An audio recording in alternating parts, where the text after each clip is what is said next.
Hey folks, how's it going tonight? Can everybody hear me fine? Hopefully you can. That song came from Axion's Ghost, and it's Inside Enemy Headquarters. This is Shuff. Oh, tonight me and Japhy are going to have a conversation because I was having some technical issues and a little something that happened today. I'll talk about that when Japhy's on the line. But because he's had this, he's known when I had this before, and it comes from when I don't take my, since I got back from Afghanistan this last time, I've had a lung infection, and they put me back on these meds. And let's see if Japhy's here or if Japhy's not. Are you here, Japhy?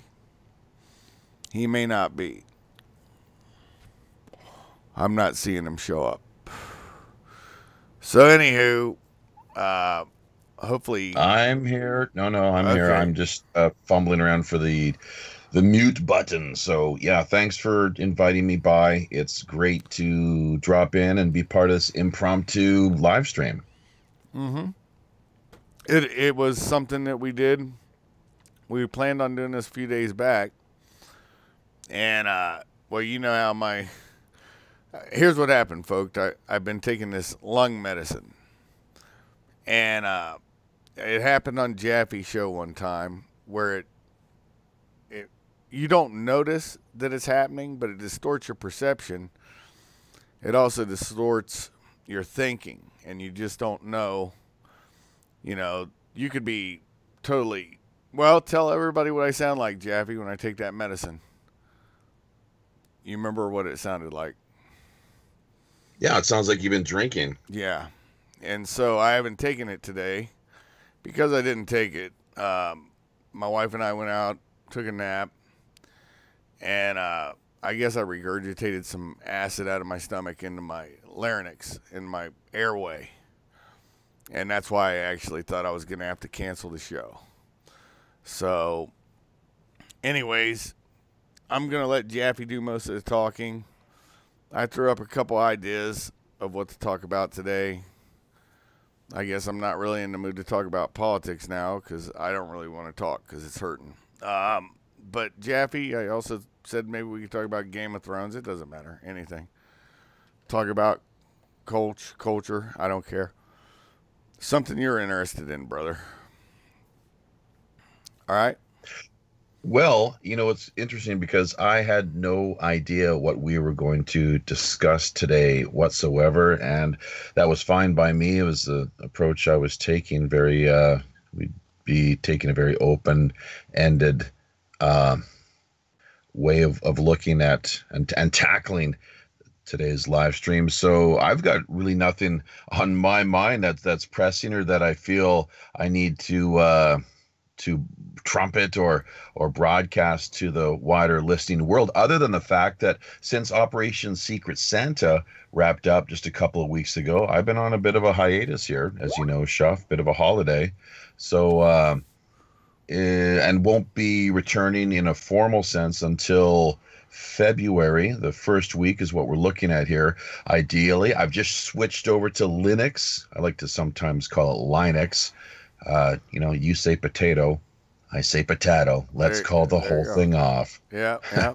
Yeah. And by the way, it's something that I do encourage everyone else out there listening to consider switching over from Windows to Linux. It's definitely the way to go. It has a lot to offer, and it's a way of taking back our online freedom. There you go. And asserting greater autonomy, as it were, as Netzians of the world. I'm not sure if that's a word that is in wide circulation throughout the West. I know here in Korea it's a big kind of deal. The term Netzian is constantly bandied about throughout the media and the like. So, well, I've been looking for a name to call the people that are on my page, my small little bundle of people that sit on my big orange couch. You said Netzians. Well, how about everybody on my page? You guys think I should start calling you Netzian maniacs? Something like that? Something fun? It'd be fun. We'll figure it out. But yeah. Hey, Freecosmos happens to be on the line. And like I said, if we want to talk about, do you watch Game of Thrones? Just out of curiosity, Japhy. I know you probably the wife don't. And I actually, we missed. I'm not big into the whole pop culture bandwagon kind of thing. I'm usually the last guy to come around. I have for years. If people really want to know much about me, I lived the life of the outsider in a lot of cases and instances, and just simply because I have wanted to go my own way throughout the course of my life. And the expression I heard just the other day, which kind of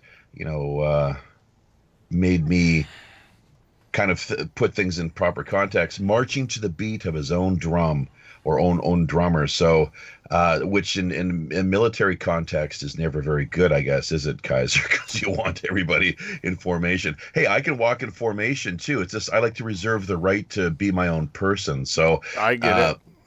But here, as you know, on the pirate ship, everyone, is free to do whatever they want, pretty much, until we find ourselves in the heat and, the fevered pitch of battle, at which point, Game of Thrones, you could say, or what have you, if you want to use that analogy or context once again, you rally together under the common flag and common cause as one fighting unit, right? And you better be following the captain's orders, or get the hell off the ship. Off with their head, right? Well, you got to do something. It's not very good usually, so they can be marooned sometimes, or the keel hauling is always an option, or there's all sorts of humiliating. The captain tends to be a pretty fair person, Captain Long John Sinclair, of course. Yep. Yeah, well, there's that from, I guess, the Treasure Island. Our captain, of course, Long John Sinclair, and he's a reasonable, fair, and reasonable man, but you don't want to get on his bad side. Yeah, that I think people have definitely learned over the past couple of years, and we're coming up right now into our 4th year of live streaming. So, looking forward to that, and it's a world of wonder and adventure and all sorts of surprises along the way. You never know which way or how things are going to evolve, or what's going to arise or pop up just over the horizon. So, but anyways, I could go on at some length here. I'm not sure. I think what was probably most best to do right now, though, as you mentioned, we do have Freecosmos in the house. We were having some technical issues, Kaiser, just getting things launched here a few minutes ago. That's why we were a little bit late, of course. So big thanks to him dropping by. We called upon his aid and services, Tommy Shutter. So do you want to maybe reach out to him once again, see if he's here. Oh, there he Awesome. is. Okay. Awesome. He's here. Yeah, he's here. He's the hanging out. man. I'm just a guy. I'm just a Tommy guy running Shutter. loose. I'm just some guy running loose out here. We know this guy. Yes. But you mentioned that. What did you mention earlier? Mentioned a lot of things. No, you mentioned something earlier, and I was going to bring in 6 Degrees. Well, you yes. mentioned Game of Thrones. You Yes. ready for this? Yes. We forgot to mention this. Game Game of of Bacon. Thrones. Well, we have Japhy came up with a brilliant idea for another fun channel, because I've been talking about doing something else. It's kind of like you have your channel, you have your primary channel. That's your passion. That's your baby. That's the one you're growing. That's the really prized plant, is your YouTube channel. And then you kind of get into a place where there's things you want to do on that channel, but it's like it's not really right for that channel. So I said, well, you know what? Gmail addresses come with a YouTube channel, so start another channel. So we came up with, Japhy came up with, it's his idea. He came up with 6 Degrees of Bacon about 3-4 months ago. We kept talking about doing it. And then finally I said, you know what? Let's just launch the thing, get it out there. So we launched a show last weekend. We're going to do another show tomorrow night. U.S. time would be 9 p.m. But the thing about the 6 Degrees of Bacon is it's the whole concept of 6 degrees of separation, that in some small wise, we are all connected by 6 points, no more than 6 points, that somebody knows me through 6 points. Oh, I agree. Even if they'll say, no, I don't know him, he don't know, there will be 6 degrees of separation. Now, you spoke about Game of Thrones earlier. Guess what? What's that? There's a scene with Philip Seymour Hoffman in it, in the movie, and my friend Steven is standing behind him because he sent me the screenshot from the movie where he's the extra on the set. Oh, that's cool. And he had a drink. He had a drink with Philip Seymour Hoffman at one of the after hours events, and got to talk to him for a bit. So that makes it, how many points now did you just get to Philip Seymour Hoffman? 2. You just jumped. Okay, there you go. Well, So we all have those. Yeah, me and Japhy were talking. I got a picture. I don't know. I don't have it on here. I bodyguarded Steve Martin in the first Gulf War, and you told us about that. Yeah, and he was in a movie, and the person who was in it was in one of those movies with Kevin Bacon. So I guess that's 2 degrees minus me. So, yeah. And I actually was 2 degrees away from Kevin on a video shoot or a photo shoot I was supposed to go on, but they canceled me at the last second because the guy he was short on funds, so I didn't go. Right. But Kevin was in the band that was playing, and this guy was performing. He got to meet Kevin, so I bounced 2 degrees from Kevin. So, nice. You know, the one of the long-term aims or goals to the new show is actually to achieve 0 degrees of bacon, in a sense of actually having Kevin drop in and join us. So call it funny. Call it. Wow, call that us would be crazy. like that would be like nuclear. That would be funny. Hey, 0 degrees of bacon. Well, so there we go. Yeah, I got full 0. That's right. I got Val And- on the chat, and wants to know what's the channel name. Can you well, Japhy, you All right, you probably ready? Yeah. Oh, yeah. It's real easy.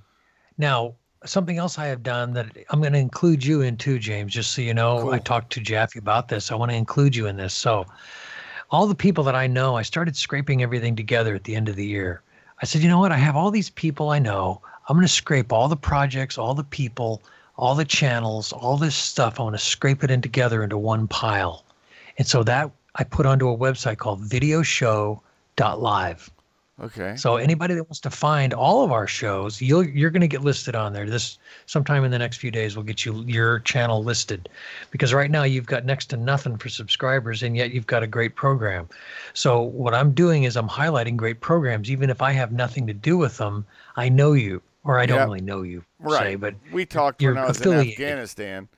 I mean, Right. offline. Yeah, I enjoy talking with you. You're a good guy.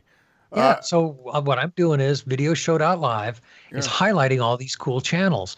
We put so each, like, you know how we did on Japhy's website, how he's got his member sites. Well, it's the same thing. Oh, Each okay. channel is a member, and you go to videoshow.live. You're going to see the top channels. There's a link on the homepage, top channels, and these are channels that are actually performing. People have them up. They're operating. They're doing a weekly show at least. They're trying to get their thing off the ground. And so there's an incredible amount of talent within our own sphere of influence of people that we know, that if it's just brought along a little further with a little cooperative coaching from this quote tribe that we've created, we all get better. We all get a little better. We have an opportunity to maybe cross-pollinate into some of these other channels, and you see maybe a little bit different side of us that you wouldn't see on our own focus channel. So 6 Degrees of Bacon is that kind of an outlet. We have a little fun. You're welcome to come in, James. Awesome. And so you can find 6 Degrees on videoshow.live. There's a icon there on the top channels. And so these are channels that they don't have their own websites. But videoshow.live provides a website that I can point to and say, yeah, just go over to videoshow.live. It's right there. Cool. So that's really cool. you can tell people that. Yeah, videoshow.live. That's awesome. Yeah. And Tom, are we not, or you rather, are you not leading the charge on a little bit of an orientation type workshop tomorrow? Yes, tomorrow night I got a workshop I threw together. Nori suggested I put together a class, and she says, yeah, you ought to have a class out there. I said, okay, fine. So I threw out a Zoom invite to a bunch of people, except I screwed up and I made the Zoom invite for tonight. It wasn't supposed to be for tonight. It's tomorrow night at 7. I'm only going to do an hour and a half at most, because there's a lot of material to cover. But for the fee that I'm charging, you're going to get a follow-on session the next week. So we'll do another one next Saturday night as well. So for that initial fee of $30, you get tomorrow night's orientation on OBS. And for people that have already been on OBS, it doesn't matter. We're all going to kind of come to some kind of a baseline. Okay, this is where you start. This is some things, but I'm going to show you guys some things that you may not know that can actually help you. My actual goal is to get a bunch of you guys trained that we can swap. We can swap our talent pool amongst our own talent pool, because the devil you know is better than one you don't know. And so we get a core of legion of OBS qualified guys that can lean on each other. That way, if you need a show done and you're not really tech savvy, fine. You want to get a show started? You're going to have a kind of a talent pool to pull from. Japhy can literally cover the late night in the States because it's afternoon for him. Okay. And we can cover some of these other markets because we're all located in different geo points on the planet. So it is a global internet. And so I'm going to try to lead the charge, get some guys. It seems like there's a huge market, has really heated up with live streaming. So there's an incredible opportunity. And even though some people may say, YouTube, blah, blah, blah. Well, if you learn the dance they're dancing now, that it seems a little restrictive. But there's 6 other platforms out there that you don't have to stream to YouTube, that if you really want to go full bore, no holds barred streaming where you're not worried about censorship, there's about 6 other platforms you can go to now. Oh, yeah. So, if this seems a little restrictive, the one thing about YouTube is it's got such an eyeball machine. So you got to get started on YouTube to get noticed, and then you can move to these other platforms. If you got something really, you feel like things are closing in, you think YouTube's starting to put the screws down on your content, fine, go over to dlive.tv. They pay in Bitcoin. Yep. And they don't have any issues at all with whatever you want to talk about. So. No, you're right. It's interesting. I'm over on a couple other sites. Freezoxy. I like Freezoxy. It's like a Twitter and a YouTube and a Facebook. I mean, it looks almost the same as Facebook. Yeah, all in one. Yeah, what I've it might have a lot to offer along those lines. as far as the structuring and presentation format and what have you. But what I've heard, and for Shuff, this may not be an issue whatsoever, it's very pro-Israel. And I'm not sure if maybe if Shuff could flesh that out a little. I haven't seen that. I haven't seen that. They just they don't tolerate communists. They don't tolerate Nazis. So they are a little restrictive on that. They have zero tolerance for any of that content. But I haven't seen any pro Israel on there at all, honestly. And okay, I mean, okay. So that's just one thing I heard that maybe it's not true. I don't know. Because I guess if you have a passion for all of that, I mean, there are people that are on a mission to promote certain agendas, and I guess if you're really heavy on the agenda, you know, you're going to come up under flack, and you're going to have to find a platform that allows it. Right.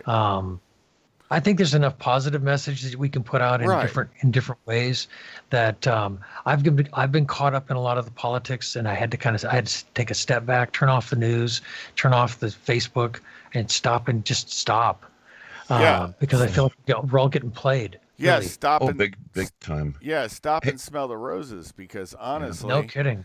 Because honestly, it's terrible. I found I listened to a radio program called. It's an internet radio program called Boiler Room. And this one chap, you know, everybody goes by a handle on all these things. And the most entertaining part of it is the chat that goes on just like on YouTube, that goes on along the side of the show. It's not the show itself. It's the Spurg chat. And this one guy, Fluffy's his handle, he introduced me to this band called Poppy. And if I didn't want to get my show pulled down, I'd play the song for you, but it's called Time Is Up, and I posted it on my Facebook.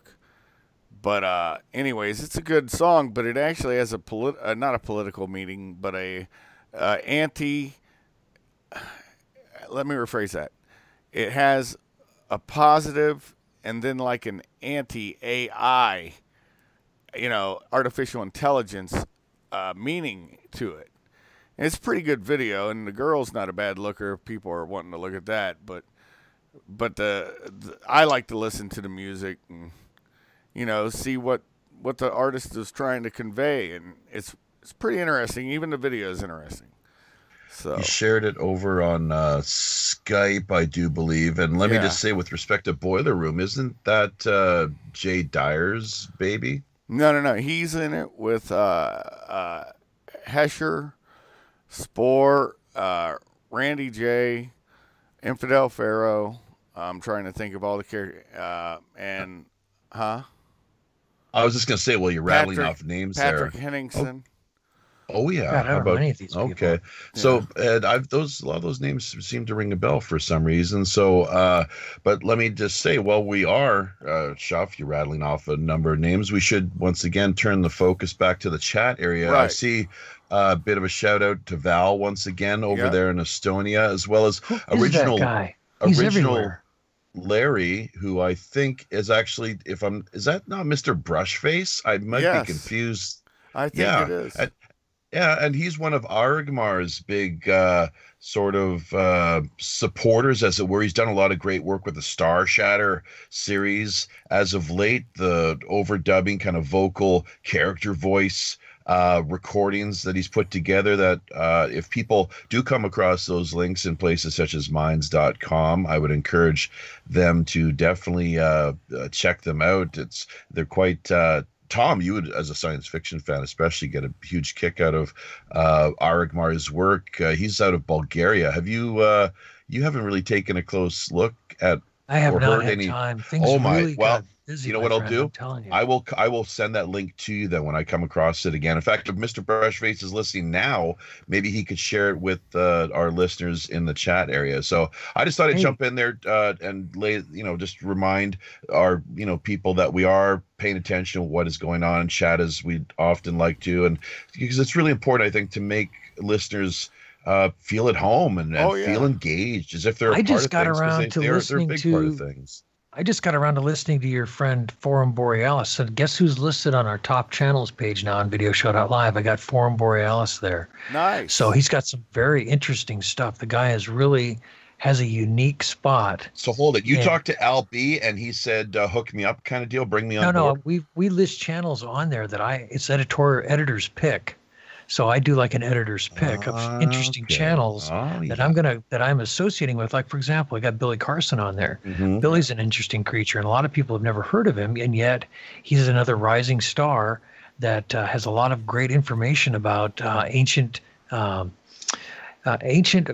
artifacts and anomalies. He started these anomaly investigations. The guy went crazy with all of that, but he's also got his own scientific research he's doing, astrophysics. The guy he's a renaissance man in this whole arena, and somebody definitely check out Billy Carson. Well, Well, go ahead, two Kaiser. two good guys that Japhy and I know. You may want to check them out. Robert Morningstar.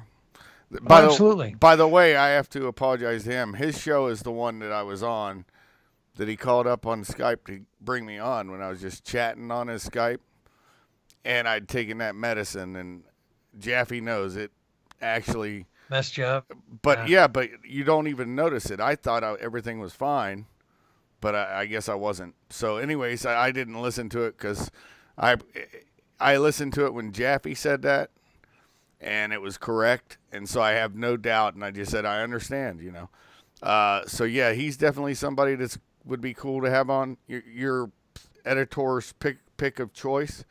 Editor's picks. Okay, that's fine. Yeah, if anybody wants to submit some that you think would be good for the same sphere, and I've got. Hang on, I hear the train a coming. There you go. Rolling around my ride's here. I love listening to trains. Ain't seen the sunshine since I don't know when. I live by a train track too. I like it when it comes in, but the other person. It's all sound effects. Yeah, that's awesome. No, I wish it was just sound effects at 3:00 in the morning. Sometimes it's like, got it, guys. Shuff, don't you have it? Hold it. Both of you guys got trains running by your houses, don't you? Yeah, both of us. Yeah, that's funny. But most people I talk to seem to have trains running by their houses. So I used to have a train running by my house back in Canada too. So how about that? We must be train guys, I guess. I am. Yeah. I'm a train guy. I'm a lighthouse guy, and Florida, you can't get away from the trains. Oh, yeah. Because they run right through the metro areas, so it's difficult. Nashville was the same way. There always seems to be a train nearby. So Nashville was nice, man. I got put there. I think we talked about this when I was in Afghanistan. What part of Nashville? It was right off Music Row. There used to be a Shoney's Hotel and a Shoney's Restaurant off Music Row. Oh, you're right downtown. Yeah, and I was working for Brink's Armored Car, and this is in '92, and I even dated the girl who was a waitress at the old Shoney's while I was doing really? it. Yeah, I was there. I think that's now Hard Rock Cafe. I think if you're talking, it's at the end of the street. Yeah. Close to the water. Yeah, I think that's the Hard Rock Cafe now. I could be wrong. Okay. But yeah. Yeah, it used to be a Shoney's restaurant, which was a fairly large restaurant, and it had its own hotel attached to it. It was a pretty interesting place. I think that's the one. I could be wrong. There's so many people that have the trivia on Nashville. But see, when was the last time you were in Nashville? '92. That was the only time. Oh, no, I take that back. The niceness moved out to Franklin, so you got to pay to get nice now. Well, my wife and I were in what was the name of that town Will and Erica live in? My buddy from Iraq, he's a highway patrolman, and it's a suburb of Nashville. Mount Juliet. There's a Mount something or other. Everything is Old Hickory too, so there's Old Hickory everywhere. Walton's Ferry. There's Old Hickory Lake. What is it? Walton's Ferry.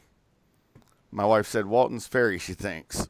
It's in oh shoot. I can't. Anyways, I don't want to derail the talk. I know what you're talking about. Yeah. Yeah. Well, Nashville has some nice areas. I can't say it's all bad, but it's really gone downhill in the last 10 years. Yeah, we haven't been exactly in Nashville. We were just in that it's where area. a lot of music dreams are crushed completely, and it's the crucible. But you don't have to be in Nashville now to make it in the music business. That's a big fallacy. You got people sleeping on the streets there that they think that's what they got to do to play on the street to make it. And a lot of those musicians in those bars downtown, the amount of what little money you make off of tips, you wind up drinking away. So you basically spend your day down there and break even, thinking you're going to get discovered like Julia, like some movie starlet in Swanson's. Yeah, it's the Night, Hollywood of music, man. Yeah, Hollywood it's of all music. horseshit. Boulevard of Broken Dreams. If you want to make it in the music business, you need to start with a minimum of $2.5 million to $3 million if you really want to break. That's what I heard. You know? That's what I heard. Yeah. Like Montgomery Gentry out of Cincinnati, Ohio. Yep. They had some coin to start.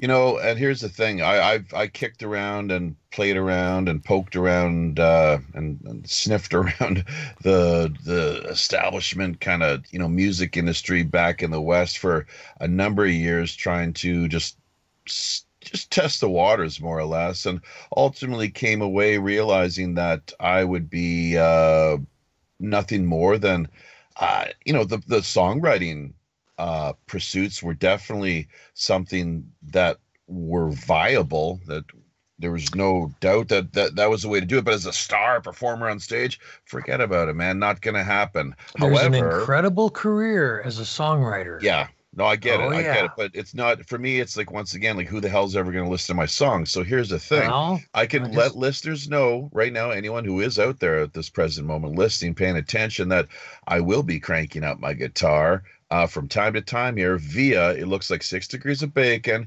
whether it's just strumming along a little bit, or actually maybe just a bit of a feature presentation, taking a bit of a song break, and maybe having the other co-hosts and muting themselves for a couple of minutes, taking a just stepping away from the mic there and having fun with the music. So I have not touched my guitar in a year. That's how bad it was, just staring at the damn thing in the corner. It's like, I'm going to pick up my guitar and play something. A real movie producer, or a real music producer that I met from Los Angeles, who actually works with some A-listers, and I can list some names that he works with. And he said, when the muse strikes, you need to pay attention.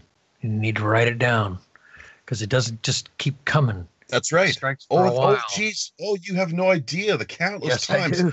And to say this might stand comment jokes. I mean, I've been writing jokes here. I'm lazy and undisciplined. That's my problem. I'm lazy. Well, no, actually, that actually helps. If you can dissociate and relax, you can actually do more creative things. This is the whole ripoff of the 40-hour work week slave economy.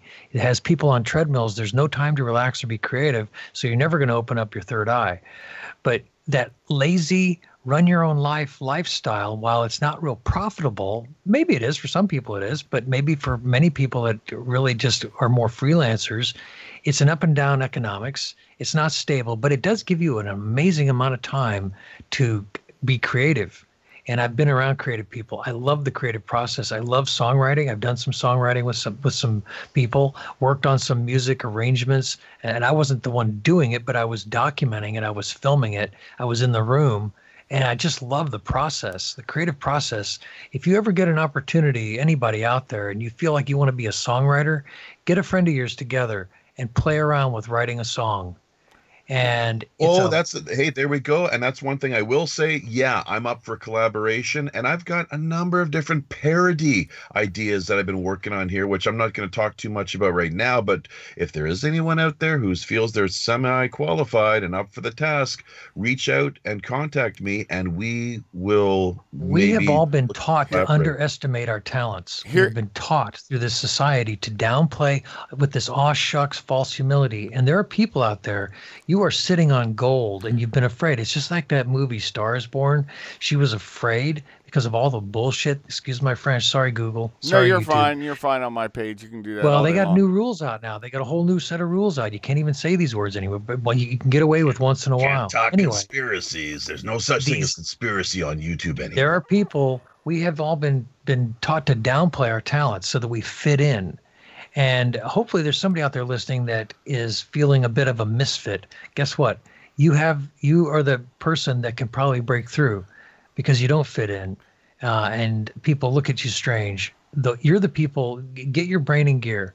Creative talent. Did you know that there's a dearth of good writers in the music and in the film writing and the screenwriting business and in writing stories? So if you're a good storyteller, you can do well in songwriting. I saw they have up in Nashville a really cool thing. I will give Nashville credit for this.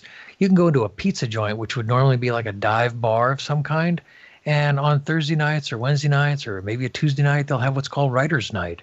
And you want to try out your metal? You want to see if anybody gives a rat's behind about what you're doing? You want to feel really, you want to have your courage tested? You go to one of these writer's nights. You get your guitar out, or you just get on the mic when it's, they do round robin, and you get on the mic and you do your thing. And you know what? A lot of people do karaoke that are damn good at it, but they never pursue it as a career. They just do it to get drunk on Friday nights with the people from work, and that's great. And you're having a good time, but there may be something bigger going on in that creative realm that we're all taught, well, you can't really pursue a creative career. Why not? Right. Start writing down your songs. Write them up. That's like I got permission. Could you guys hear that song when I first started? Just curious if you could hear that when I was playing it. Okay, cool. You guys got to hear this. This is from Boiler Room. They actually gave me permission to use this. I don't know who made it, but you guys were talking about comedy. This is the most hilarious thing I've heard in quite a while, and it sounds, you remember the old Stewart, and daggone it, I Like Myself, that comedic thing. The comedian on Saturday Night Live. The comedian on Saturday Night Live, he was groping women on that's an been Air off Force for 20 plane. years. That's been off for I've not watched years. that. Chevy Chase, Saturday Night John Live died Belushi, about 30 Dan years ago. Aykroyd. I mean, those are the Eddie Murphy. And since that time, us older SNL snobs, we always say, well, I thought that went off the air years ago. No, it's still on, but this guy, this guy was a senator that groped a girl on an aircraft. Al Franken? Yeah. Al fucking Franken. Well, that guy's a creep, man. Yeah, what a creep. But he had this character called Stuart something, and daggone it, I Like Myself. And he had this weird music playing. It was like inspirational. Anyways, here it is. You guys listen to it. You'll laugh your asses off. Sit or lie comfortably, quietly. Allow yourself to be here, fully, in this moment. With your eyes closed, begin to connect with your inner world of thought and feeling. Gradually, let the horseshit of the external world fade from your awareness. If you find your mind wandering to other thoughts, don't let it concern you. Just acknowledge that all that shit is fucking bullshit. You're here now, in this place, with your inner stillness. Those bitches can't get under your skin. They can't even. Take in a deep breath. Now breathe out. Just feel the fucking nonsense float away. Take full, deep breaths. Breathe in strength. Breathe out bullshit. Allow your breathing to discover its own natural, unhurried pace. If your thoughts drift to the three-ring shit show of your life, bring your attention back to your breathing. And with each breath, feel your body saying, fuck that. With passive acceptance, just allow distracting thoughts to float by. Fuck that. With each breath you take, your thoughts become lighter. And all the soul-eating No, we're here, but we cocksuckers can't just hear you on fall Skype. away into nothing. We can't hear you. Take a moment to appreciate the silence. Those assholes can't piss all over a purity like this. You are weightless, timeless, without beginning or end. What's weird Completely is, relaxed, can you guys hear free me? of thought. And as you slowly open your eyes, greet the world and everything in it with a new, beautiful breath of fuck that.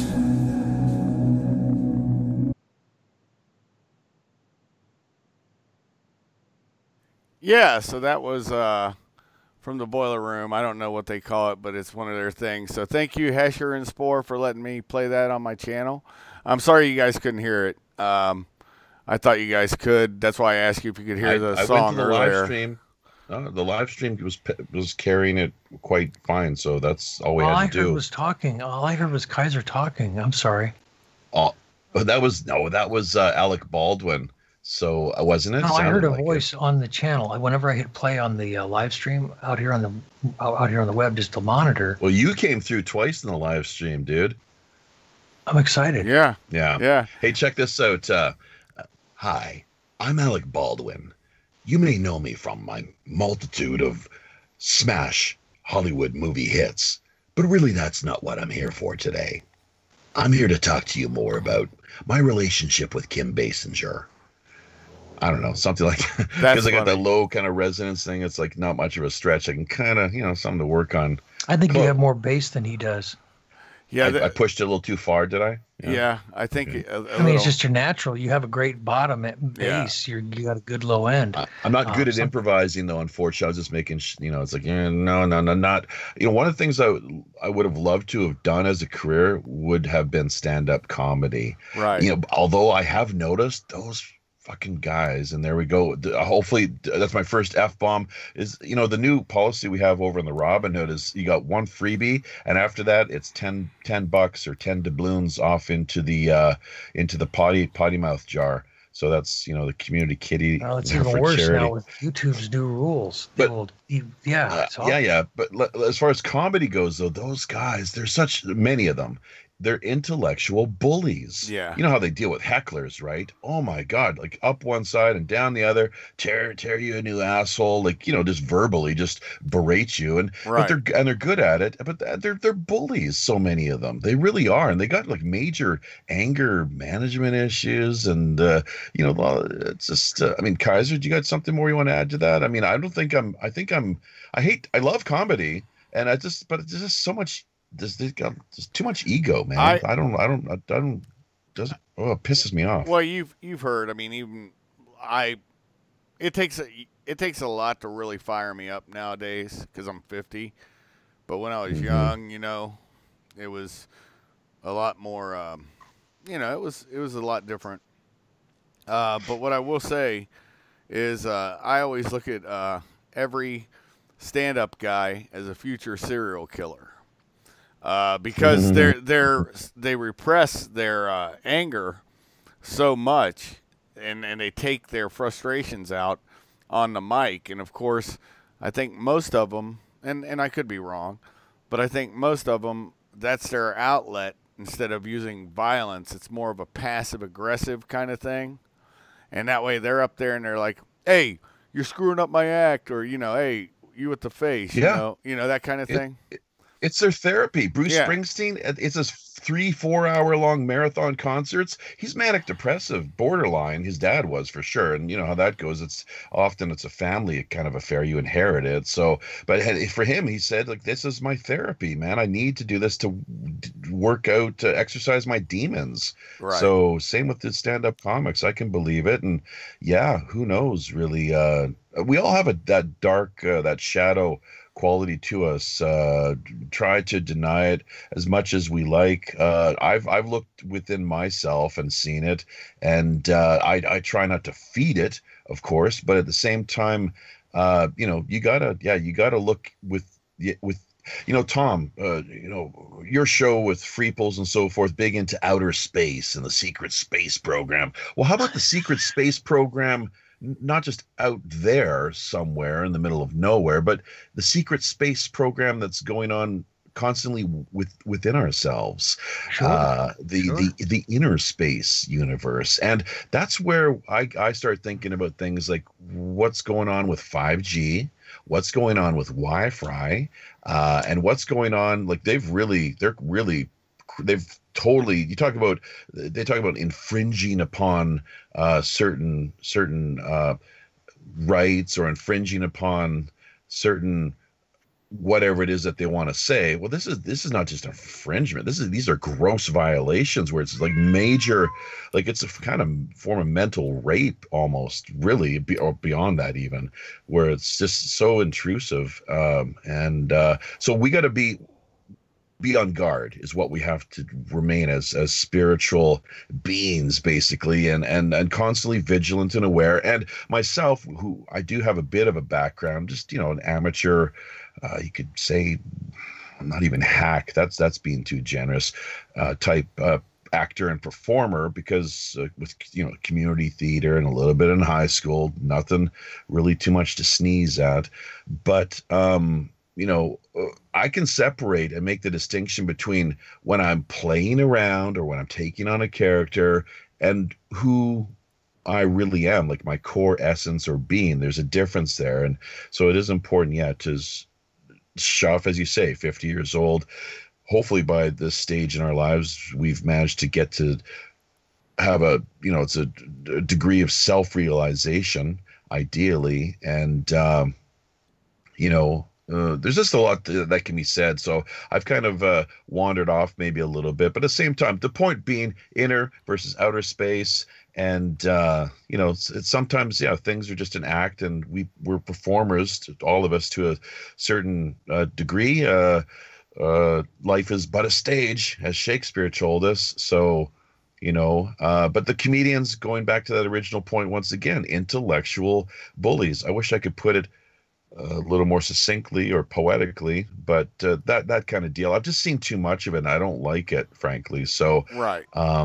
it's just, I'm just disappointed. But at the same time, the old saying, and this ties into and leads back to our theme of 6 degrees of bacon. You should never go out of your way to try and meet your heroes, Right. because all too often you'll find yourself disappointed. Well, that was one thing that I learned in the military is, I'm a bastard and everything like that. I had very good mentors, and my first mentor, I'll never forget it. And this is in my Army days before I went to the Marine Corps. Excuse me, guys. You know what happened. That's what I probably should take my meds, but I just don't want to. I didn't want to sound that way again, Japhy. Gotta stop smoking, man. Gotta stop smoking. So, hey, and one thing you should try doing, mullein. If you want to get rid of that shit in your lungs, try smoking mullein. You can get your hands on that. Given your location, I don't know, but here, I'll finish what I was trying to say.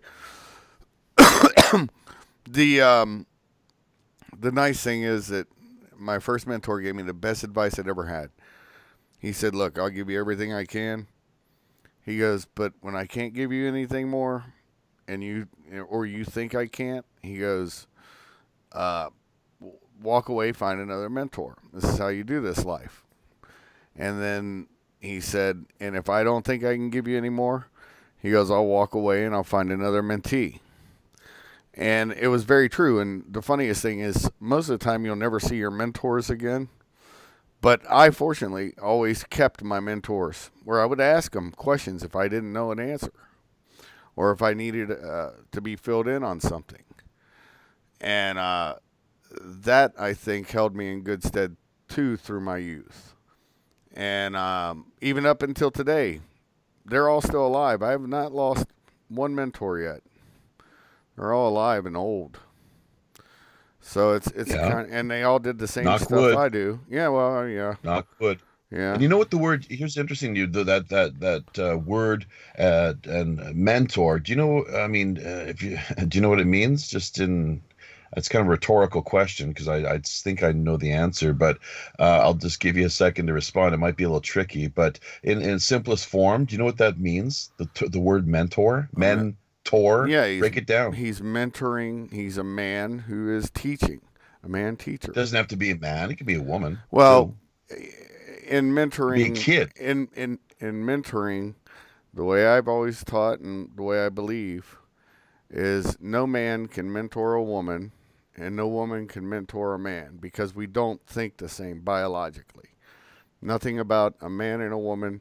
And when I talk about mentoring, it's different than training somebody. It's where you're actually a part of that person's life. You're listening to their hopes, their dreams, what they want to be, what they want to become. And, the whole component of a male-female dynamic in that, you're not spending time with them, in the shower room talking. You're not You're not spending time with them, you know, just everyday life. You know what I'm saying? It's not the Well, same. here's the thing. You know, I was kind of a bit of a lighthearted approach just to kind of dial things down a bit. I get the serious kind of way of looking at things, you know, because of your training and background. But you can sure, men and women sure do manage to, if they're good at it, teach each other a few things. It's different than teaching. In bed. So, but let me just say, to cut to the chase here, really break it down simplest form, because this is the way I like to do it. I mean, we can always go on and, you know, with a long-winded, elaborate, and drawn-out explanation of things, just breaking it all down for you there, folks. But in its simplest form, mentor, it's mentor, like a, you know, tutor, mentor, okay, Right. mind. That's all it means, mind. Like government, testament, parliament, and so forth. Anytime you see that Latin suffix, in this case it's a prefix, it just, you got to be thinking mind, people. That's all it is. That's all it is. It just means mind. Government, literally to mind control. So that makes me stop and get, you know, leads me to kind of reflect on that whole concept. In particular, Shuff, you might have heard me talk about this in the past, but within respect to what it means to be an autonomous being, as well as someone who is just going to act as a you know, here in Korea, it's very much, it's like a prototypical Borg type society. I've long noticed, or that's been my take on things, man, just the way, really cookie cutter approach. So the mind control agenda is strong. It's alive and well here. Believe me, heavily, you know, people are conditioned from cradle to grave and taught, and propaganda, you know, that you're fed big through time. all the media. Look at that word, Kaiser. Pagan. Right. Duh. Right. Wait a minute. Did I just say pagan? Yeah. What's up with that? Come on, folks. That's another thing I do encourage. I challenge anyone who thinks, you know, they want to call bullshit on what I'm putting out here. You know, I guess prove me wrong. But let me just say this, and I'll I'll knock it off. All propaganda, you know, that context, all roads lead to Rome. Right. That's all I'm going to say. Right. All I'm going to say. No, you're all exactly right. But I don't even, I'm just talking in common parlance. You know, I don't really want to break down the words. What I'm saying is, what I'm saying is, we're fed a narrative in life, and it matters not whether I'm right, you're left, or you're left, I'm right, whatever. You know, there was something, and Freecosmos is an American, so he'll probably be able to pipe in on this. You know, Freecosmos, you're probably a little younger than I am, I'm assuming. I may be wrong. Nope. I'm 50. A little older. He's your big brother, man. All right, cool. Hold on there. Actually, thank you. That's a compliment. Oh, your I just voice turned 60. Wow. I just turned 60 in September. Yeah. Very youthful in spirit. And in his voice, brother. I mean, it's called Arrested Development. I thought you were maybe like 42, 43. But anyways, well, thanks. You remember growing up in America, no matter where you were at, and, you know, I was fortunate. I got around, and I was around a lot of people in the military, all different types. You know what I never heard anybody say, ever, and it's a new thing, and I seen it propagated fairly recently. Well, when I say recently, what I mean by that is within the past 15. No, actually, what did you see? I'd be lying. Actually, I'd be lying. It's been in the past since Bush, George Herbert Walker Bush, George Sr., okay? Okay. At the end of his presidency. I never heard, that's where I first saw the inklings, because remember his New World Order speech? What did you hear? And he started saying we need a kinder, gentler, more politically correct society during that speech. A lot of people say Clinton said that. He said we need a kinder, gentler nation. Yeah. He didn't say politically correct. He did during the speech. During the speech, he does. Did he? He was the first person to ever say it. Yeah. But anyways, I digress. But anyway, I never heard anybody say that's a Republican, that's a Democrat, don't talk to him. Never did I hear that. Ever. And ever. And I would say it was around the time of his presidency that became systemic, and it started, in my opinion, through all media. All media. And they Well, divide, you know what I find divide and interesting, since conquer. you brought up Dad. Right. The weird part about him is, you get this whole conspiracy theory or truther side of it, or alt-right, whatever you want to call it, that goes down this path where George Herbert Walker Bush is Satan's right-hand man. Okay, in league with Vannevar Bush and the Right. Nazis and everything else, right? Right. But here's a guy, now help me understand this. Here's a guy that had the 1,000 points of light, Yep. and he had the kinder, gentler nation on his lips. So what was he doing? Was he talking out of both sides of his mouth? Was it Satan selling us something? How is it that he was lauded in the press after he died Right. as one of the nicest guys, him and McCain both? But Talk is How- cheap. I'll These tell you. politicians. No. I'll tell you why. And you're going to laugh when I remind you of this, brother. You remember when he was running, and I remember being in the military at the time, and when he was running, I started serving under Reagan. And then he's running, and I knew his father, or not his father, Reagan's vice president, the father, George Herbert Walker Bush. Many things I know about him, and I knew about it then. Did you know him personally? I met him one time, yes, and it was What during did you? the golf. What was your war. overall feeling? What was your gut feeling? Well, I'll tell you. Just let me finish this real quick so you understand where I was coming Yeah, I want to from. find out about that. I'm curious. He was a Navy pilot, shot down 3 times in the Pacific. Okay, that's a fact, and all 3 of his Right. No, I got planes- that. All 3 of his planes were named Barbara, so he really loved his wife. Okay. Right. And he was the head, he was ambassador to China and the head of the CIA. A lot of people forget this. And when Exactly. he ran No, for that's what I'm saying. when he ran for president, they were always saying that he's such a wimp, the wimp factor, the wimp factor. The media that's right. sold us Bush. And yet he got us in our first conventional war. And I think he would have gotten us into our first conventional war in Europa against the Russians, except the Soviet satellites, the Warsaw Pact, and Russia collapsed too quickly. And so what did we do? We went to the 4th largest army, and we made a war with them, Saddam Hussein. So, and I fought in that war. Yeah, that was a made-up war. That I get. But as far as Well, no, it wasn't- it Dad wasn't- is concerned, though. That wasn't made But as up. far as he was concerned, you know what I'm saying? Here's Yeah. this guy and McCain too. You talk Yeah. to people that are like in the truther community, they make him out to be Satan's right-hand brother. Right. And it's like, okay, now wait a minute now. I didn't get that. I didn't dig deep on either one of them in my life. Right. But my impressions of them, overall impressions of them, were never of these evil, sinister people. Right. So how did we get there with that? Well, George Soros too, right, Well, Tom? You think Same he's pretty thing. good, Okay, right? Soros he's, is made he's a out nice to be guy Satan's in your other brother. books, right? He's Satan's liberal brother. well, Okay, so He's okay, huh? Soros. well. Here's the thing. Bush didn't get where he was at. None of these politicians get where they're at without being made men. And I mean that in the literal sense, like mafia made men.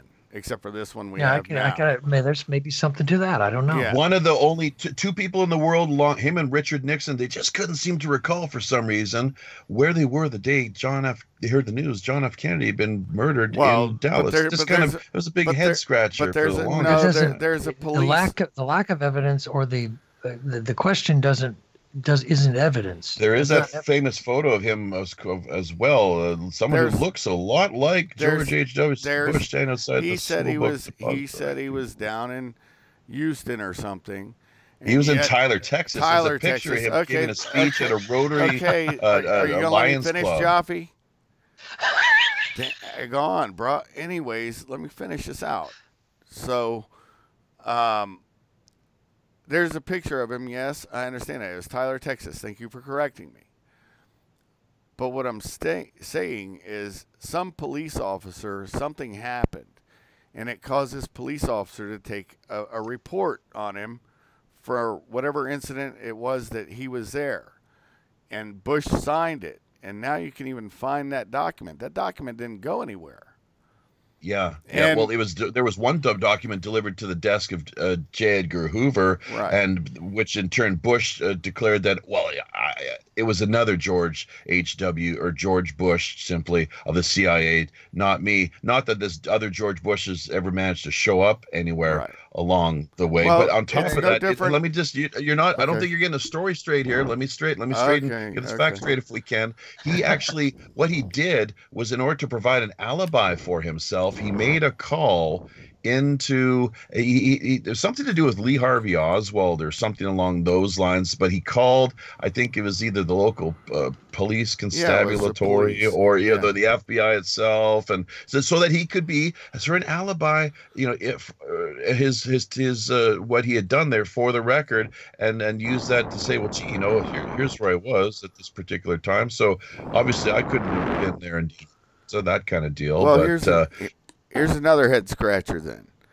A lot of people forget this. You can find it on YouTube. It's still there. All you got to do is type in, I think it's Dallas Police or Houston Police. Can't remember which department. But they get into a high-speed chase with a guy, and it was a multi-unit chase who was a CIA agent. And this is right, I think, around 2003, 2004. And it's famous footage, and they actually shoot and kill the guy. Yeah, they pulled him out of the car and blew him away. Is that right? Well, no, they didn't pull him out of the car. They just surrounded. He finally pulls over, but he's running to. I know what he was trying to do. He was trying to secure his documents. I know exactly what the hell he was trying to do, and they shot him. Said that they thought he was reaching for a gun. And was this the one that was in Washington D.C.? The chase in Washington D.C.? No. This happened in Texas, either Houston or Dallas. But yeah, it was a multi-agency chase. I mean, it went on for, I don't know, 5-10 minutes. But finally he pulled over, so he's probably on the phone telling his resident agent in charge for that area. But guess what? The interesting thing is, what's the one thing the CIA has a mandate that they're not ever allowed to do? Where are they not allowed to work? Do you guys know? Inside America. That's right. Wink, wink, nudge, nudge. Right. Exactly. And that's why they use a lot of contractors to do a lot of dirty stuff here in the U.S. because they have complete deniability on that. But anyways, I digress. My point was that that's when I noticed our culture really changed into a more, and even me working for a couple federal agencies and being a contractor, the one thing I noticed, not just the coarsening of our society, but I noticed that it was being done on purpose built to divide America along socio. You're popping your mic there a little bit, Jim. I am? Yeah, Now? you're popping it a little bit there, yeah. Am I good now? Am I good? You're better now, yeah. Okay, cool. You're better, yeah. Anywho, what I noticed was that it was You said coarsening of society. a coarsening of society and a dividing of society along both ethnic, status, how much money you make, whatever. And they just started dividing everything. And the final straw, or not the final, but the beginning straw of that was when they divided Americans between Republicans and Democrats. That's where it started. Well, identity politics. We all know how that works. It's Divide also and conquer, this man. separation. It's the whole separation thing. And this is where people have to kind of check their politics at the door. Right. If we should be making walls. Although I get both sides of the argument. I'm not even here for that. Yeah, yeah. But you kind of ask yourself, okay, wait. If I take more of, I guess, Japhy, would it be more of a Zen Buddhist approach or kind of an outlook about separation, that the more we stress separation, the more we are separate from source. So this is part of this dividing is taking us and making us, the individual. And really what it's doing is it's causing a lot of tribalism because you got a lot of like-minded individuals forming tribes. And so then the tribes start fighting each other. We've actually gone backwards in social evolution instead of forwards. Yeah, here's the thing. It'd be in a perfect world, I would agree with you. In a perfect world, okay? If all during our evolutionary chain, we all developed equally, all throughout the whole world, okay? Right. But when Absolutely. you have when you have The politics, game was stacked for certain individuals, stacked against others. well, I'm not even saying that. When you have certain countries around the world globally, and I believe, well, I'm not going to get into that, but what I am going to get into, because I've seen this stuff play out before numerous times on the ground, okay? But when you have some countries like Afghanistan, prime example, it's stuck in the 7th century with Kabul, Kandahar city. You can still be in Kabul and see the same kind of housing, everything on the hillsides like you would have seen in the Bible, okay? The only thing difference is they have a car and they have machine guns instead of swords and donkey. Well, they still have donkeys too. I mean, they have donkeys. Anyway, even in Iraq, even in Baghdad, you would see that. A donkey. I've heard they like goats too. Yeah, well, I've got video where I'm going through an entire herd of about 1,000 goats with my clients. Wow. But and a bunch of shepherds, and they're right on the road, walking on the concrete, the asphalt. But that was up in Panjshir. Are you ready for an interesting perspective on all of this? Well, yeah. Now, you're familiar with the secret space program. Are you familiar with Corey Goode? Never heard of it. Never heard of Corey Goode. Okay, there's a rabbit hole for some of you that aren't familiar with the Corey Goode story. Check that out. Well, he did say something that was relayed to him either through one of the races he met. Now, Corey Goode was a secret space program guy, supposedly, who had this amazing experience of meeting extraterrestrials and all kinds of space adventures. If his stories are true, the ramifications are profound. But one of the things he said, and if true, would be very interesting. He said that Earth represents a kind of a unique situation as far as bipedal or conscious humanoid-like creatures because of the races. And they were told that on most planets you do not have the racial diversity that you have on Earth, and that has created problems, but it's also created a higher character in those that have overcome it, that have looked beyond it. Because on many other planets, it's one race, everybody's the same color. Whereas on Earth, you have obvious racial differences between Asians, Africans, Euro-Asians, et cetera, et cetera. We have about 7 primary classes of race that are uniquely different. And they said that from an ET perspective, it's added character to the ones that are getting ahead, the ones that are kind of evolving up, the people that are kind of awake and moving forward, not bogged down in some of these sillier issues. But Earth has had a unique challenge because of this, because of the multiracial thing, that according to what some would say, that multiple labs were started on this planet, that there was an Asian lab, there was an Israeli lab, there was a Northern European lab, there was an African lab. Tom, we talked about this last night, right? So and there were these different labs, and they had the oceans and the lack of technology to keep them separate. And now that technology has technically made borders kind of meaningless, we have to reinforce them now through legislation. But that being what it is, you can go anywhere you want basically on this planet. It doesn't matter what color you are. Yeah. You may not be comfortable there, but you can go anywhere. Yeah, no. And I'm comfortable anywhere I go. I've gone to some of the worst places on the planet, most violent places on the planet. And I'm very comfortable in those places. Yeah, but that's like Louis C.K. You've heard his whole routine where he goes, "It's great being white." He says, doesn't matter where you go, being white's great. No. But he talked about how being black, now that's not always the best thing. They get mistreated. I'm not saying that at all. And I've worked with black people that do the same thing I do, man.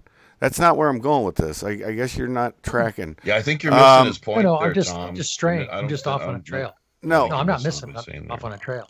Okay. And how do we get onto this topic anyways? I'm kind of wondering how we're kind of where are we going with this? Well, he was talking, and I think it's a fair point about, he said different planets. This guy, I can't remember his name, Good, I think you said his name was. Yeah, That Corey was one well, of the that's an statements that came back. old belief. He's not the guy that came. It's like the panspermia, the alien. Absolutely, I can see that totally. Okay. All these root races, Yeah, but Asian, I'm not- African, Sure.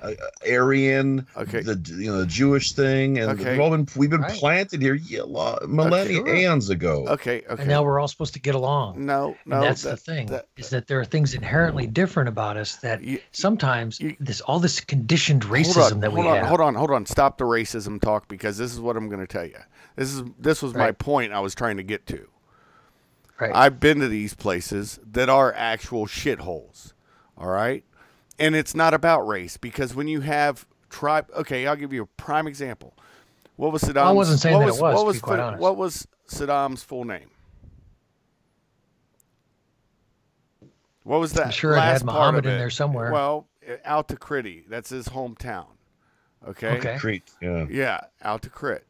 So, it was also his secondary, his vice president, Tariq Aziz, Al-Takriti. That was their tribe. Now, everybody in power were Takriti, were from Tikrit. Then you had the Shia down in Al-Qut. I worked in Al-Qut too. I've worked in Mosul, Baghdad, Al-Qut, Wasit province, okay? Now, this is what I'm telling you. I have seen them machine gun each other with zeal and blow people up with zeal. I'm sure. It's not about race. It comes down to... I wasn't saying it was. I was merely introducing the thought. Yeah, I wasn't get trying that. to make a point with it other than tell a story. Well, yeah, but I get that. But the whole... Here's the bugaboo. It's about intelligence. It's about culture. And culture is a major driver. Our culture in the West is not the same as the Chinese culture. Our culture in the West is not the same as the culture even in Eastern Europa. Sure, we go into Russia. You know, the mafia that is most feared in the U.S. isn't even the Hispanic mafia. It's the Russian mafia. And they're Eastern. Not the Jewish? The Jewish mafia, man, that went out with Lucky Luciano and during that era, man. The only thing they're a mafia in now is media, and that includes Vegas, because Vegas, now who owns it? Hollywood. And hey, why should we assume that the Russian mafia, that there's no Jewish influence in the Russian mafia? Oh, there could be. You know, there could be long-standing. I'm sure. They'd be crypto Jews because they would have had to have changed their religion under Stalin and or ethnic way. identity. Yeah, and their names what they would have project changed, ethnically. Yeah. Sure. So I mean, Right. you know, that used to be my forte was Russian and Eastern Europe before the Middle East. So that was my bailiwick. Those two were my bailiwicks. But other than that, like I said, man, I agree with you wholeheartedly on a lot of stuff, brother. But honestly, that's the whole racial thing. It's scapegoating the real issue that nobody wants to talk about because everybody wants to say all cultures are equal. They are not. And that's all that was my whole that would point. never be the case. Yeah, that was I merely my made the whole point. case there were different camps or different labs set up, and that our origins may have been more of an experiment than most people want to admit. Oh, I agree. And that these experiments were never meant to cross over. Right. And then when they did, Yeah. I basically see humanity as an unguided species. I think all so. of our philosophies and all of our the best laid plans of mice and men Yep. have all added up to what? Shit. Honestly. Exactly. Yeah. Blowing No. ourselves up. I agree with you, brother. See, that's the whole Yeah. thing. You're awesome to talk to. I love talking with you because you come at it from a different perspective, and I really like hearing it.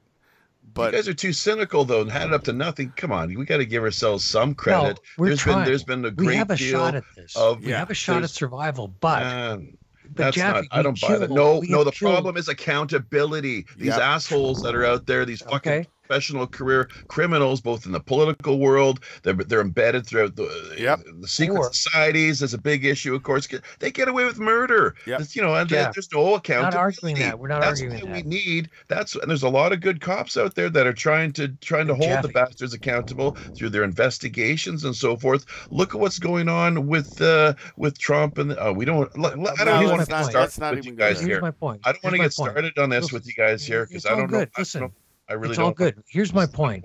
This is not why I think about the best thing that you know about Buddhism, Japhy. Think about the best quote of the day of Buddhism, or the best quote of the day from Jesus, or the best quote of the day from Lao Tzu, or the best quote of the day from Muhammad that speaks peace, love, happiness, and balance from any of them.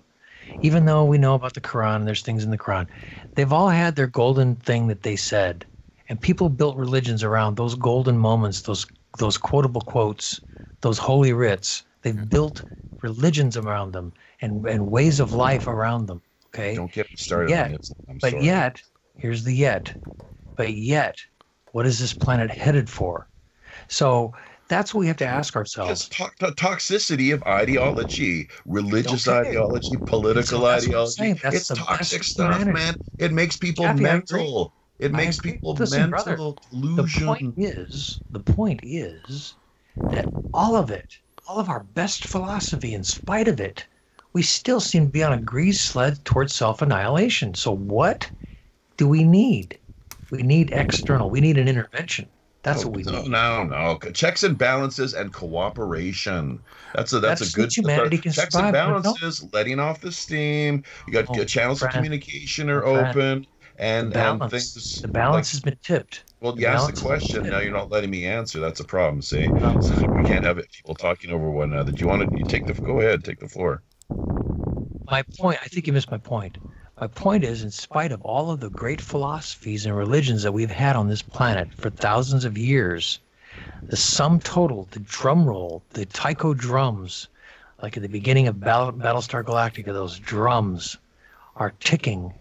And they're coming up on the big crescendo.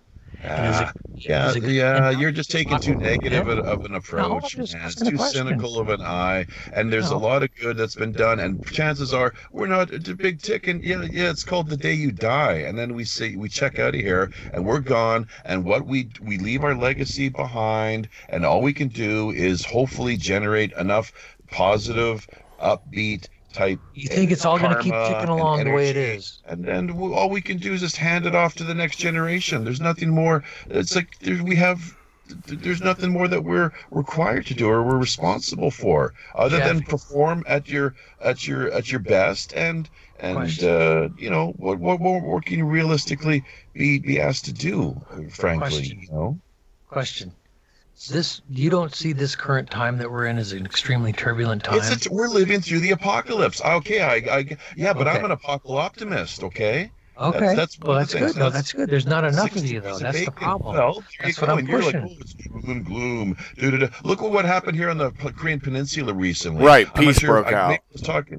Yeah, but then you got these Trump derangement type characters like, well, no, it's like no, and then hemp becomes legal in America. Trump was going to do it, it was going to happen anyways, and this kind of thing. It's like, Jesus Christ, fuck it, Obama didn't do it, the Bushes didn't do it, Clinton didn't do it, no, Trump did it. Like as much as we can criticize the guy, and we can do that. There's no reason. We all agree that he can be criticized. Let's just focus on where we can give him credit and support the guy. Now wait, you guys ran off onto Trump. Listen, no. My point was not. I want to get off the Trump train on this one. I'm gonna grab a soda.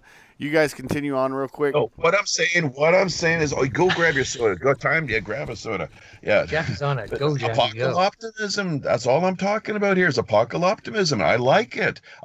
And the word simply means people think, oh God, it's the apocalypse. Oh, doom and gloom. Go hide. It's grab this survivalist. Grab your guns. Which is great. Be prepared. I like that Mormon approach. They stock up really well. But my point is not that. There's apocalypse. Do you even know the meaning of the word apocalypse? What it actually? Yes. How you etymological? What's it mean? The point was the point was, I'm glad you're an You're not even answering. What does apocalyptimist. it mean then, Tom? Just answer it and I'll shut It's up. the end. It's the beginning of the end, or something of Does that not nature. I don't mean even know anymore. No, it does not. No, you're not. No, you don't know that you're not the Greek. Okay. And let me help. Maybe I'll enlighten you a little Okay. bit here. Enlighten me. Yeah, there a Enlighten. little bit of light Okay. I'm going to send your way now. It All just right. means an unveiling, a pulling back, or Okay. a revealing, and that the lid. If I like to think of it in the context of archaeology, okay? Okay. I think last night we were discussing like Yonaguni, and you could go on even like with the Dead Sea Scrolls and the Yeah. Gnostic Gospels. But archaeology, the way that Google Earth or however they have these, the way that they kind of scan the Earth, like there's an anomaly. What's this? Let's investigate. Wow, this has been hidden for how long? Let's pull that back and see what we got here. Paradigm change, paradigm shift. This is a game changer kind of deal. So yeah, Now, I'm optimistic about things. Speaking of that, here's my thought on it. And I think just like you guys were saying, I came in enough time. I think I heard what you guys started out saying is a restart kind of thing, and all that. And here's my thoughts. And I guess you can say I'm kind of along the lines of a Joseph P. Farrell kind of thoughts on the daggone pyramids and whatnot, and some other things that I've experienced in my life, which we're not going to get into tonight. But what I'll say is we know there have been advanced societies. They've even been written about by the Greeks about, the vanishing of Atlantis. So these societies have existed. And who's to say that they didn't come up, and of course there's always been tribes, there's always been slavery, blah, blah, blah, blah, blah. Who's to say that the earth wasn't almost extincted numerous times by our technologies, various technologies? it is interesting That's something to think notice about. the periods, the cycles. Now, the one thing I learned about from Law of One was these 75,000-year cycles, and we're coming to the end of one. Right, And according to Law of One, there's a harvest. right. So that's what this whole awakening is all about. So there's that. But there's also this understanding of what I was trying to get to earlier, and I think it got misunderstood. And that is that while Japhy, I'm not invalidating anything you said, I do believe, though, that as much as I love your apocalypticism, I love that. I It's love that great. too. You It's should get awesome. That's T-shirts. great. It's awesome. So I'm not going to disparage it. Yeah. But my point was simply that in spite of all these wonderful philosophies that we've had for thousands of years, we are arriving at a crescendo of massive change that's coming. Yeah. Now, is it going to be a positive change or is it going to be a negative change? Unfortunately, I don't know that the planet is mature enough spiritually or mentally because of all the dumbing down. That's just everything so else that's been mutually. going. Well, why does it have to be one or the other? Like, It how could be can you the yin and expect the it to be? yang. It's like it's not going to be all positive. It's an or all observation. negative. It's a I'm mixed making an bag, observation. dude. It's going to be a mixed bag, and so much depends on our attitude. Right. If it depends. Well, and it's that's- been well known I from a get that. psychological perspective for quite get some that. time now. You can make Hitler talked about this. How people they can make hell seem like heaven and heaven seem like hell, and that's Buddhism. That's total. That's the I get it. Buddhist. No, I'm not saying I don't get it, So but you're one of the it's, few, Japhy. I think there's a smaller percentage of apocalyptimists than there are because the global consciousness is so violent right now, and what's Kaiser how's talked that about being stirred up? Let's ask ourselves how's that being provoked and Oh, stirred it's up being- and promoted. It's the division. It's the Who's divisive behind that? messages. When people Well, go look, to extremes, how for about example, we start by turning our television sets off? That would be a start. that's a good help. in the And- right because direction. the way the media is manipulated, it's not necessarily fake news. I think that was a leap. It's not necessarily that the news is fake. It's that it's been spun. It's not the fake news. It's the We all spun know news. about the Operation That's where the Mockingbird problem- and the influence Yeah, that's had on there- the there- institutions there is- themselves for quite a few years. Come on, since the well, 50s. hold on. There is such a thing as fake news, and I'll give you a prime example. Oh, I know A there lot is. of- I no, recognize that, but I'm just saying a lot of it's not fake. It's been spun editorial. in a way it- which to Hold on, disparage hold on, a hold on, target. hold on, For hold example. on. Yeah. Let me finish this out on this All right. on this thing, and then let's shift topics because this is. But I'm in Yeah, it's agreement with both of you gentlemen on a lot of it. But here's the thing.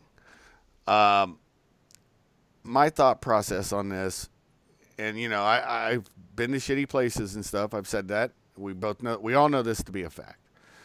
The interesting thing is that I kept a positive mental attitude during these times. Okay, there was never a time where I thought, "Man, this is going to be horrible. This is just we're doomed." Right? That's never been my thought process or in my thought process.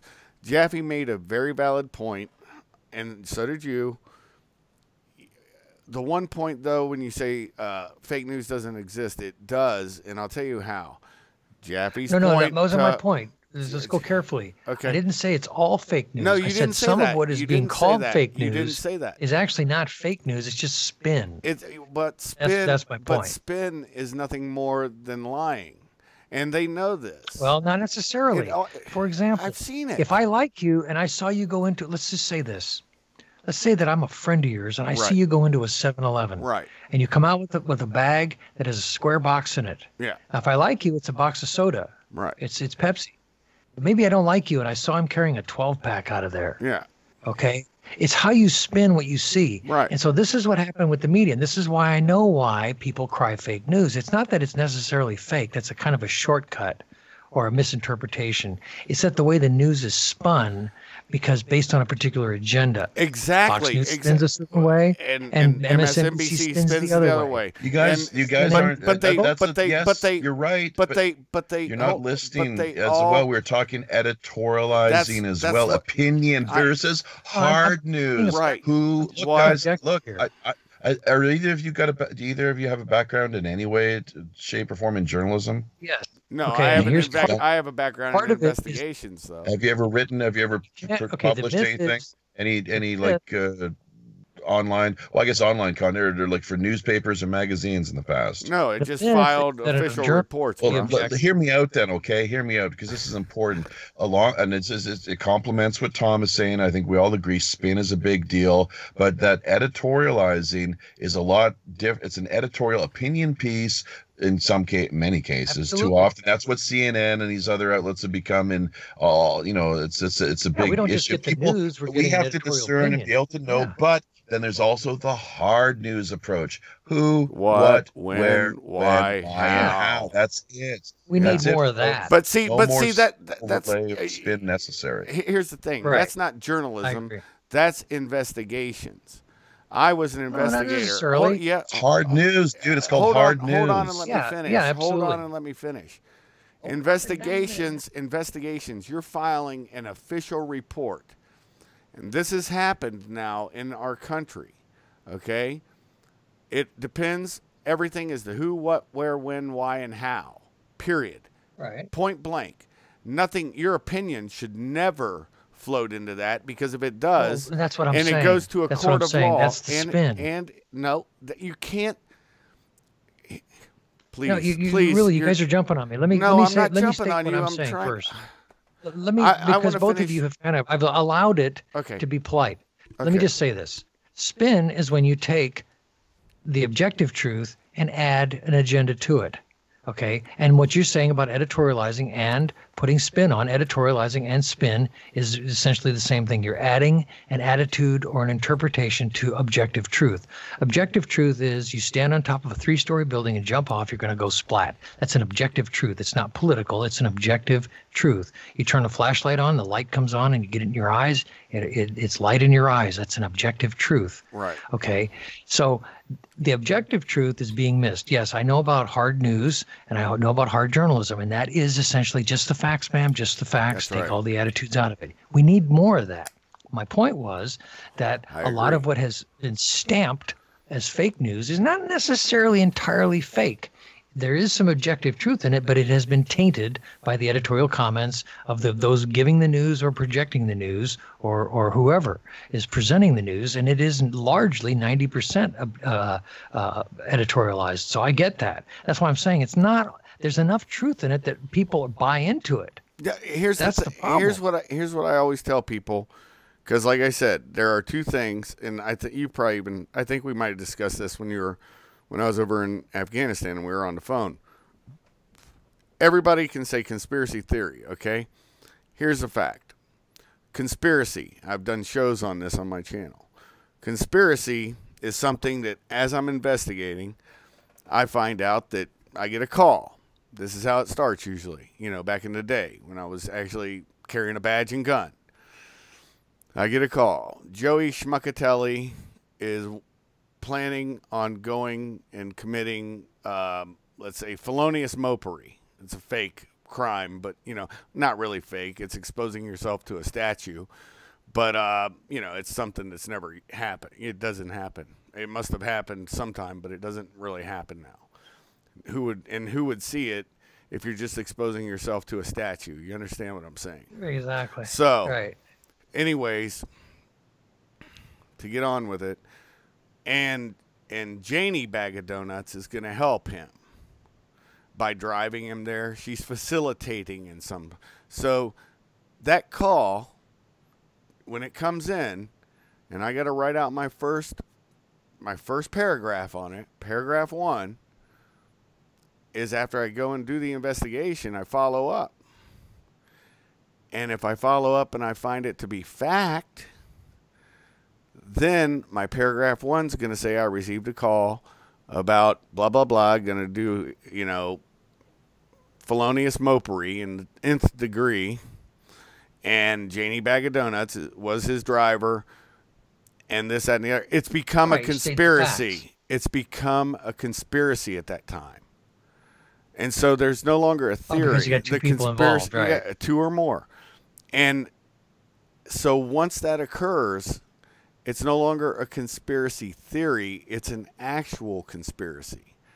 And that's the thing about this. Everybody will say it's a conspiracy theory. Operation Mockingbird. No, it's not. It's fact. When you have somebody saying they were an intern for the CIA. Well, that's and the CIA first doesn't have internships. Okay, that's fact. No intelligence agency is going to have internships. That's not done. And when you find out who his mother was, or his grandmother, I think his grandmother, she used to sell a bunch of jeans back in the day, Gloria Vanderbilt. And you find out who her father was, which was Admiral Vanderbilt, Commodore Vanderbilt. I just spoke out of line. So you see the old money, and you look at who the CIA started with and who their primary fertile fields of, now they go to a lot of colleges, but they do look at people's backgrounds and upbringings. But it started out okay, so what you're leading to is that League. there's a lot of manipulation going on, is what you're saying. Exactly. That's what I'm saying. Of course. I'm not saying it's, that's why I'm saying I kind of get what you're saying, but it also, by the way you say it, with spin is not manipulation. Manipulation is... Oh, yes, it is. Are you kidding me? No, it's specific okay. Manipulation is purposeful, organized. It's not... Okay. And when you have if a story comes out... Okay, James, let's just say that you're the president, okay? Right. And one of your people does something that nobody else has been busted for, but all of a sudden now the press wants to make a big row out of it. That's when you have a spin. They're putting a spin on a situation that normally nobody gave a shit about, but now they found something because they want to make, hey, this has been going on since time immemorial. Right. Caesar had to deal with it. Right. So we have this problem, but it's really gotten bad because people do not know what objective truth is anymore. Right. They don't know anymore. They're willing to accept subjective or spun truth as the truth. And when you confront them with the objective truth, they go into cognitive dissonance instead of saying, "Oh, really? You're kidding me? Really?" Or even looking it up themselves. Most people won't even exactly, Kaiser. And let me jump in here because I had I'm not sure how much you guys missed me, but I had to reboot, and it's apparently not very much. But anyways, I'm back. We've all heard of hard news. How about soft news? Right. Without getting into it, yes or no? Yes. Yes. Familiar with the term Yes. soft? Good Okay. morning. And looking for it. Thank you, DuckDuckGo. Here we go. So fake news, hard news, soft news. What is soft news? Well, let's see. What does the internet have to tell us, or say on the matter? Soft media is defined as those organizations that primarily deal with commentary. Oh, there's that editorial business. Yeah. Again. Entertainment. Yeah. Let's keep that bread and circuses busy. Bread and you know, circuses is the key term. Put out and provided. We're not fighting on the point. Arts. Yeah, we agree. I'm trying to finish. Arts and lifestyle. Soft media. That's big. Arts and lifestyle, which that's fine because that's a totally different approach. That's like human interest stories. We know all about that. Soft media can take the form of television programs, magazines, print articles. The communication from soft media sources has been referred to as soft news. Now, let me just, this other definition from Britannica, that was Wikipedia. This one says, also called market-centered journalism. Oh, market. Oh, you mean you're trying to sell something. So there's some money. So you're trying to drum up some, you want people that are going to be purchasing your product. I see. Journalistic style and genre that blurs the line between information and entertainment, like sex and infotainment. Although the term soft news was originally synonymous with feature stories placed in newspapers or television newscasts for human interest, the concept expanded. Blah blah blah. So there we see that the distinguished. Historically, you had hard news, and then you had editorials, and then there was this business of, as it says, synonymous with the feature stories, human interest and the like, man bites dog, kind of deal or what have you. Isn't it interesting? The editorials of big papers used to mean something because they were far and few between. And now everybody and their uncle is editorializing. So that's the point. Well, as we, which is fine. Hey, which is fine. But the audience has to know. It's like, well, wait a minute. That's an opinion. Yeah, and that's why whenever I say something, I tell everybody, look it up, right? Japhy, I do this. And so do you, Japhy. And I'm sure that Free does too. Same with me. I do the same thing. I say, listen, this is Tom speaking. Right. This is Tom speaking right now. This is not everybody. Yeah, absolutely. Yeah. I'm just saying everybody knows on our channels we do this, right? And we come from different political bents, but who cares? Sure. We still have an awesome conversation and time.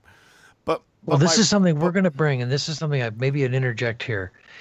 Japhy and I have been talking about this for a while. The ability to do dispassionate discourse over debatable topics, and discuss them in a rational manner without having to reach for the blood pressure medication. Right. That we can actually discuss these topics and say, okay, well, I didn't know that.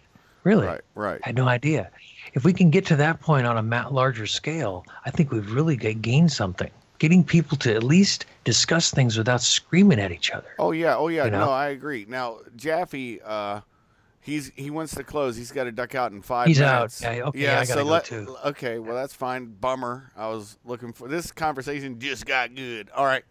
Well, come on in, Japhy. Pick it up again next week. Yeah. Yes, we can do that. Let's do that. Yeah. Well, no, it's gone for about an hour and a half or so. I think that's pretty decent. And you can come in tomorrow night too. You can come on over to 6 Degrees, Kaiser. Yeah. Cool. Just send me an invite on Skype, and I'll be there with you guys. Yeah, you'll get a Zoom invite. We'll send out a Zoom invite. Absolutely. All right, cool. Yeah, we'll be running things via Zoom. So I don't know. Hopefully with Nori, Love, Helidium Thunder, Tom over there out of the Sunshine State of Miami, myself here in South Korea, maybe a little bit of Kaiser. So it's a bit of a kind of a round table affair. Very much, even far less heated, I'm sure, than what we just experienced here, which is nothing when you compare it to what went down the other day between Kaiser and Giorgio. We will direct people, and Kaiser just, geez, I don't know why I promoted that link other than I was trying to help a buddy out. So, but that's fine. Next time we'll be sure that if things escalate to that level, that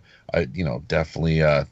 It's the sort of thing that I'm not going to get behind. As much as you guys had a great exchange of ideas, as Tom was kind of just referencing a few moments ago, the way that it was done just went, with the blood pressure medication and so forth. Oh, my blood pressure was up, but see, we're friends, and he's done that before, so I've already covered it. I'm not gonna Go back into it. Yeah. you So know. we got, it's all worked out, smoothed over, and it's all good. So, but thank you Hey, so much for having me, I'm and then proud that we have ultimately passion in the Tom. ranks. We have passion in the ranks, and that's important. Yeah, We're you got to not be able to just like, dial it down though. That shows yeah, real skill, I yeah, think, and that's Yeah. true. character. That's, I no, agree. that's true. You got to do True. that. You got to communication wise. It just doesn't. For me, it's like this business of screaming at my computer screen. Computer screen just doesn't. It doesn't. It's something that's just not. Yeah, It's not right about it. It doesn't it make any sense. Like, it wait a doesn't. minute. I'm a little more evolved, higher evolved monkey than this, I think. We So Yeah. want to believe that anyway, right? yeah. Yeah. But for 6 degrees of bacon, plus we got that OBS workshop Tomorrow night. Yeah, that'll training. be tomorrow evening. Yeah, it'll be tomorrow daytime for you, Jeff. But What time? it's going to be 7 p.m. tomorrow night, so that's 9 a.m. your time. So Okay. All yeah. right. So Got to be get up, ready. Jeff. It's got to get That's up right. bright and early there. Throw So, it. and then 6 degrees of bacon a couple hours after that. But thank you so Yeah. much, Kaiser. I've really had a great time, and Yeah, I mean, man. you Thank you guys for are having me fellow brothers in arms, pirates, Yeah. as we all are out I here love it. sailing upon the high digital seas. On WPRPN, World Pirate Radio Podcast Network. That's right. That's where you'll We got find WPRPN.com. .com. Video showed out live. Hey, there we go. Hey, I will tell you this, man. It's always great having you guys on. It's always a good conversation. Like I said, this is the way my channel has always been. Pretty much, as I have people on and we just have a talk like we normally would. It was the intent of this channel. That's more authentic. Yeah, and you know, if it gets a little whatever, it gets a little whatever. But I try not to do that. But you know, I'm human. I'm gonna fail. As long as I learn something when I fell, that's the point, right? You keep driving on. Absolutely. No, that's it, man. Appreciate you having me on. This was fun. I wasn't planning on it, but hey, here I am. So Yeah, it there was you great. go. It was an awesome time, yeah. brother. I appreciate Yeah, you being on. thanks for having me. You're gonna have to send me a link on how to get Zoom. I don't know anything about that. It's a piece of cake. Okay. You basically click it, push the button, and it does its thing. So it's pretty simple to install. Okay. It's a little bit backward. It's a little bit different way of doing all of this with interviews and groups, but it works pretty well once you figure it out. You go, oh, okay, I get it. It takes a little kind of a ramp up to understanding it, but you'll figure it out. Cool. The old hat. I'm gonna give the audience a little something real quick. I will be giving out I got Skype, a phone number for my Skype. So in the future, you will be able to call into my show. So guess what? We'll have the added benefit when hopefully I'll have Freecosmos and Japhy on again, and maybe we can take some audience calls. Wouldn't that be neat if Val, Cold Warrior, and many of the other people? Absolutely. Well, you know, also there's freeconferencecall.com. You can set that up too. Oh, That's I don't pretty know cool. that. Okay. Oh yeah. Yeah, you can take calls and do all. I've actually screwed up several shows trying to make it work, but what you really need is a second computer to run it on to get it to work properly. Oh. But yeah, Wow. Okay. Well. Val's out there. He said he used Zoom, but it'd be before Skype. Actually, Val, they've improved it quite a bit. So try it again. He said doesn't like Zoom, but I wasn't a Zoom fan to begin with. A friend of mine turned me on to Zoom about 5-6 years ago. He was part of the he knew the guy that kind of founded Zoom, so the guy gave me like a pro account forever. So he was always talking about Zoom, but it's like it was way ahead of its time. Now I think it has more it's better suited for what's going on right now, especially when you want to get groups together or you want to do interviews. I like it better for interviews because you're able to direct the cameras, pick the cameras when you're doing video. You're able to kind of be more of a director. Skype, it exposes too much. It shows everybody's name. It shows their phone number. It's like, okay, guys, did you have to do that? Yeah. Whereas Zoom is a lot cleaner. You know, you don't see everything about everybody on screen. Yeah, that's why mainly video. That's why I only use pictures in my YouTube thing. I don't. Yeah, I whatever don't you're do comfortable the with. video thing. The radio style is awesome. The video style is awesome. So both are still highly valid means. The radio style, there's a certain essence to radio style that it's a different dynamic. It's an interesting, different dynamic. I like it, but I also like the video. So I'm good on both. Awesome. I like both. Well, thanks everybody for taking a seat on in Kaisers Kastle, sitting on my big orange couch. Had a very good time with Freecosmos and Japhy. They both had to go. I'm glad that That's it. you all showed up, and I hope you had a good time. And Joey Boomer said he's gonna zoom, zoom, zoom. Just wanna boom, boom, boom, boom, Yeah. boom. Remember that? Remember. Yeah. All right, brothers. Well, with that being said, God bless. Just enjoy the night. Thanks for sitting on my big orange couch, drinking your cup of tea, soda, or adult beverage.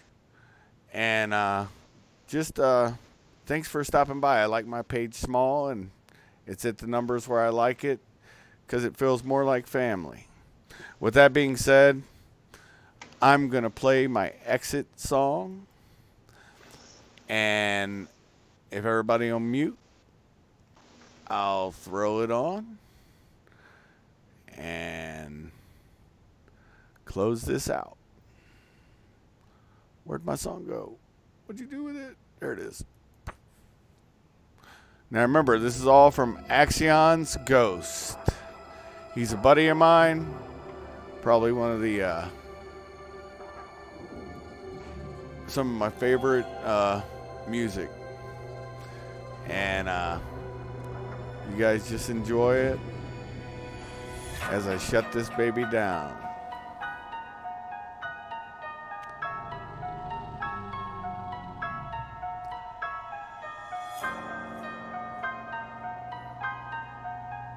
And as always, Japhy out.